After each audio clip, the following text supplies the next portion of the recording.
नमस्कार, स्वागत आहे आपल्या सर्वांचं आपल्या भारतीय राज्यघटना ऑनलाईन कोर्समध्ये। मागच्या भागामध्ये आपण आर्टिकल 1 आणि आर्टिकल 2 बद्दल माहिती घेतली। आजच्या या भागामध्ये आपण आर्टिकल 3 बद्दलची माहिती घेणार आहोत। आर्टिकल 3 हे परीक्षेच्या दृष्टिकोनातून खूप महत्त्वाचं आर्टिकल आहे। आतापर्यंत आर्टिकल 3 वर आपल्याला प्रश्न विचारले गेलेले आहेत। भविष्यातही आपल्याला आर्टिकल 3 वर प्रश्न विचारले जाऊ शकतात। प्रश्न विचारण्याच्या पद्धतीमध्ये काही सेंटेन्सेस आपल्याला दिले जातील, ते बरोबर आहेत की चुकीचे आहेत, सत्य आहेत की असत्य आहेत, योग्य आहेत की अयोग्य आहेत, हे आपल्याला बघावं लागेल किंवा योग्य त्या जोड्या लावा, अशा प्रकारे सुद्धा आपल्याला आर्टिकल 3 वर प्रश्न विचारला जाऊ शकतो।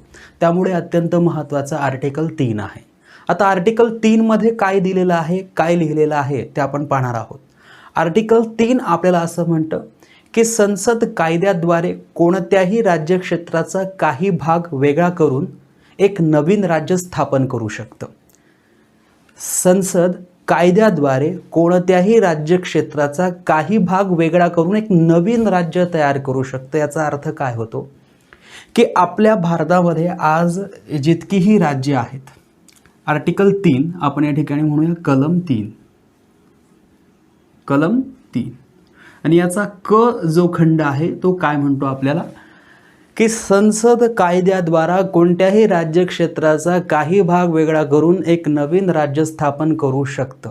म्हणजे आता आपल्या देशामध्ये जेवढेही राज्य आहेत त्यापैकी कोणत्याही राज्याचा काही भाग वेगळा करून, आता 28 राज्य आहेत, या 28 राज्यापैकी कोणत्याही राज्याचा काही भाग वेगळा करून एक नवीन राज्य स्थापन करू शकतं। फॉर एक्झाम्पल आपण जर आपल्या महाराष्ट्राबद्दल विचार केला, फॉर एक्झाम्पल आपला हा महाराष्ट्र असा आहे, ओके, थोडाफार इकडे तिकडे होऊ शकतं। फॉर एक्झाम्पल हा महाराष्ट्राचा नकाशा आहे, महाराष्ट्राचा हा मॅप आहे। संसदेला जर वाटलं तर कायद्याद्वारे कोणत्याही राज्यक्षेत्राचा काही भाग, फॉर एक्झाम्पल हे महाराष्ट्र राज्य आहे, आपलं महाराष्ट्र राज्य आहे, या राज्यक्षेत्राचा काही भाग वेगळा करून एक नवीन राज्य स्थापन केलं जाऊ शकतं। अलीकडच्या काळात जर आपण पाहिलं असेल, जसं आंध्र प्रदेशमधून तेलंगणा वेगळं झालं, त्याच वेळेला महाराष्ट्रातून विदर्भ वेगळा करा अशी मागणी सुरू होती। बघा, आता महाराष्ट्रातून जर विदर्भ वेगळा करायचा असेल तर आर्टिकल 3 चा सहारा घ्यावा लागेल, आर्टिकल 3 चा वापर करावा लागेल। भारतातील कोणत्याही राज्यक्षेत्रातून काही भाग वेगळा करून एक नवीन राज्य स्थापन करण्याची अनुमती आर्टिकल 3 संसदेला कायद्याद्वारे देत आहे। हेच आर्टिकल 3 मध्ये लिहिलेलं आहे की कोणत्याही राज्यक्षेत्राचा काही भाग, फॉर एक्झाम्पल महाराष्ट्र राज्य आहे, महाराष्ट्र राज्याचा काही भाग वेगळा करून एक नवीन राज्य संसद कायद्याद्वारे स्थापन करू शकतं, असं आर्टिकल 3 म्हणतं। त्याच्याही पुढे जाऊन आर्टिकल 3 असं म्हणतं की 2 किंवा अधिक राज्यांना जोडून एक नवीन राज्य तयार करू शकतं। म्हणजे संसद कायद्याद्वारे 2 किंवा 2 पेक्षा अधिक राज्यांना एकत्र करून एका नवीन राज्याची स्थापना करू शकतात। फॉर एक्झाम्पल हे जे महाराष्ट्र राज्य आहे आपलं, या महाराष्ट्र राज्याला हे छत्तीसगड या ठिकाणी असं जोडलेलं आहे। 2 किंवा 2 पेक्षा अधिक राज्यांना एकत्र करून हे महाराष्ट्र राज्य आहे। आता हे वेगळं नाही आहे, हे एक वेगळं एक्झाम्पल व्हावं म्हणून मी तुम्हाला सांगितलं होतं।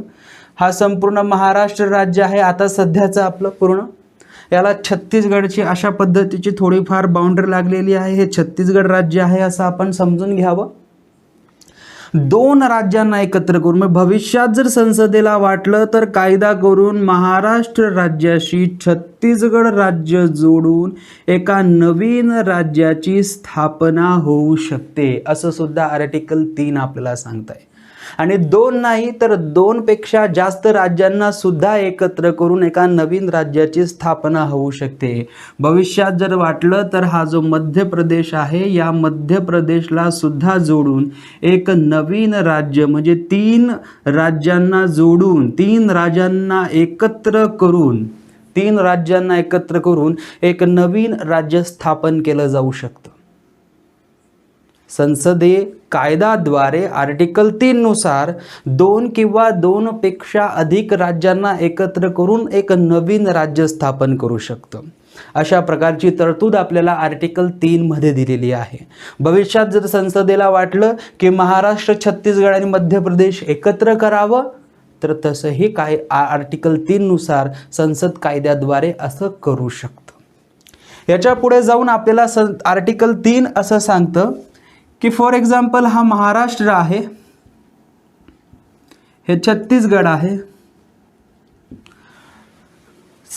आर्टिकल 3 आपल्याला पुढे जाऊन असं सांगत आहे की 2 राज्यांचा काही भाग एकत्र करून, 2 राज्यांचा काही भाग एकत्र करून, म्हणजे हे संपूर्ण महाराष्ट्र राज्य आहे असं आपण समजूया, हे संपूर्ण छत्तीसगड राज्य आहे असं समजूया. महाराष्ट्र राज्यामध्ये छत्तीसगडचा काही भाग आणि महाराष्ट्र राज्याचा काही भाग असा एकत्र करून या एका नवीन राज्याची स्थापना आर्टिकल 3 नुसार संसद करू शकते, कायदा करून. पहिल्यांदा आपण काय पाहिलं की कुठल्याही राज्याचा काही भाग वेगळा करून एक नवीन राज्य तयार केलं जाऊ शकतं. दुसरं आपण पाहिलं की 2 किंवा 2 पेक्षा राज्यांना एकत्र करून एक नवीन राज्य बनवलं जाऊ शकतं. तिसरं आपण पाहतोय 2 किंवा 2 पेक्षा अधिक राज्यांचा काही भाग एकत्र करून, महाराष्ट्राचा काही भाग, छत्तीसगडचा काही भाग एकत्र करून एका नवीन राज्याची स्थापना होऊ शकते. किंवा 2 पेक्षा जास्त राज्यांचा भाग, 2 किंवा 2 पेक्षा जास्त, मग 3 असतील, 4 असतील, असा 3 राज्यांचा मिळून काही भाग मिळून, असा काही भाग मिळून एक राज्य तयार केलं जाऊ शकतं. किंवा एखाद्या राज्याचा काही भाग हा दुसऱ्या राज्याकडे देऊन, एखाद्या राज्याचा काही भाग, इथे काय आहे, 2 राज्यांमधील क्षेत्र वेगळे केले आणि वेगळं राज्य बनवलं, नवीन राज्य तयार केलं.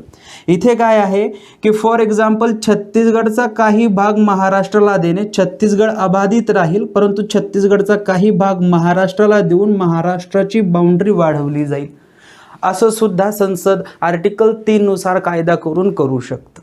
म्हणजे आर्टिकल 3 आपल्याला हे सांगतं की सध्या स्थितीत आता भारतामध्ये जेवढेही राज्य आहेत त्या राज्यांची सीमा आर्टिकल 3 चेंज करू शकतं, त्या राज्यांची नावं आर्टिकल 3 चेंज करू शकतं, त्या राज्यांचं क्षेत्रफळ आर्टिकल 3 चेंज करू शकतं. म्हणजेच काय की काही राज्यांचं क्षेत्रफळ कमी करू शकतं, काही राज्यांचं क्षेत्रफळ वाढवू शकतं, काही राज्यांच्या सीमा बदलवू शकतं, किंवा काही राज्यांची नावं बदलवली जाऊ शकतात. किंवा एखाद्या राज्य क्षेत्राचा काही भाग वेगळा करून एक नवीन राज्य तयार केलं जाऊ शकतं. 2 किंवा 2 पेक्षा जास्त राज्यांना एकत्र जोडून एक नवीन राज्य तयार केलं जाऊ शकतं. किंवा 2 पेक्षा जास्त, 2 किंवा 2 पेक्षा जास्त राज्यांचा काही भाग सेपरेट करून एक नवीन राज्य तयार केलं जाऊ शकतं. किंवा एखाद्या राज्यक्षेत्राचा भाग दुसऱ्या राज्याला देऊन दुसऱ्या राज्याचा मध्ये ते क्षेत्र ॲड केलं जाऊ शकतं. अशा पद्धतीने आर्टिकल 3 मध्ये तरतूद केलेली आहे.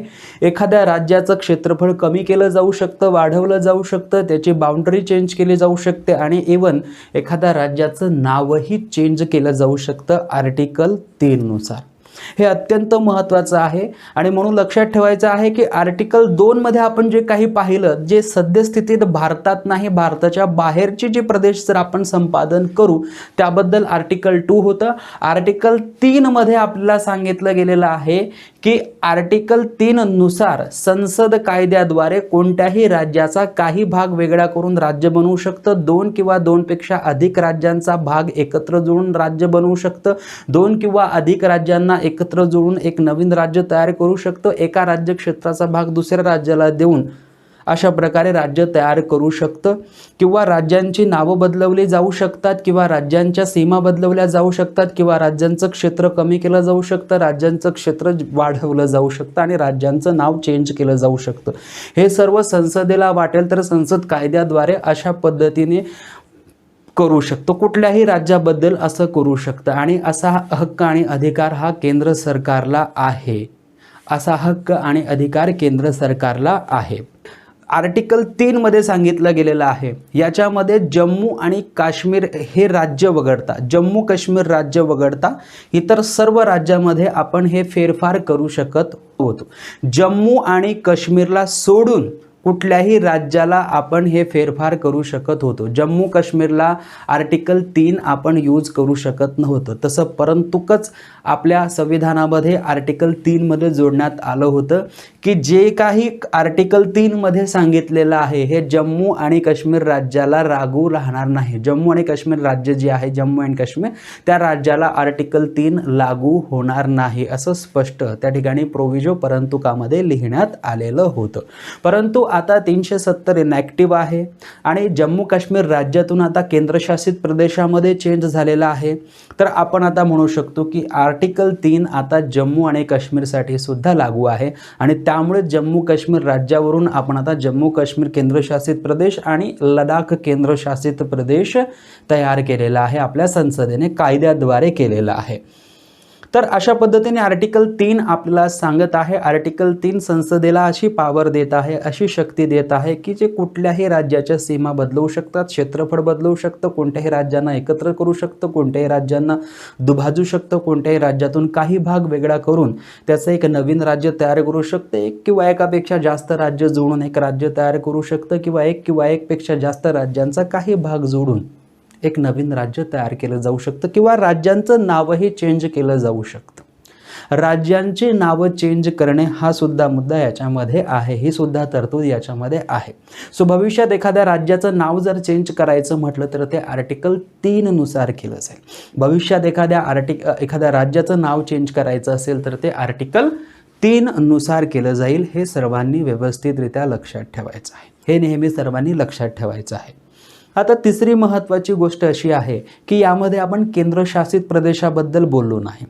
केंद्रशासित प्रदेशाबद्दल पूर्वी अशी काही तरतूद नव्हती, परंतु नंतर स्पष्टीकरण असं देण्यात आलं की या म्हणजे या आर्टिकल 3 मध्ये राज्य जो शब्द आहे त्या राज्य शब्दामध्ये केंद्रशासित प्रदेश हा शब्द इन्क्लूड आहे असं समजावं.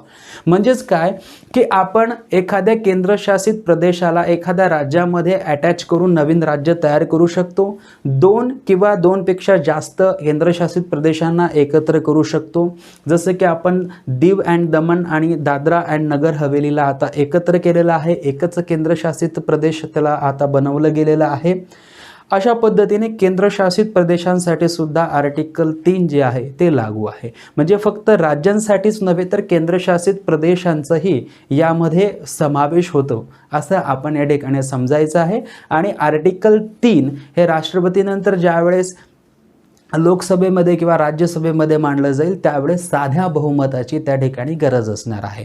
हे फार महत्त्वाचं आहे, जे सर्वांनी व्यवस्थितरित्या लक्षात घ्यायचं आहे की आर्टिकल 3 संसदेला कुठल्या प्रकारची शक्ती देत आहेत. राज्यांमध्ये फेरफार करण्याची शक्ती, त्यांची क्षेत्रफळामध्ये, त्यांच्या नावांमध्ये किंवा कुठल्याही वेळेस कोणत्याही प्रकारचं राज्य बनवलं जाऊ शकतं अशी शक्ती संसदेला आर्टिकल 3 देत आहे आणि कायद्याद्वारे हे करावं असं सांगत आहे. तर अशा प्रकारे आपण आता आर्टिकल 3 बद्दलची संपूर्ण माहिती घेतलेली आहे. यानंतर आपण आर्टिकल 4 बद्दलची माहिती जाणून घेणार आहोत.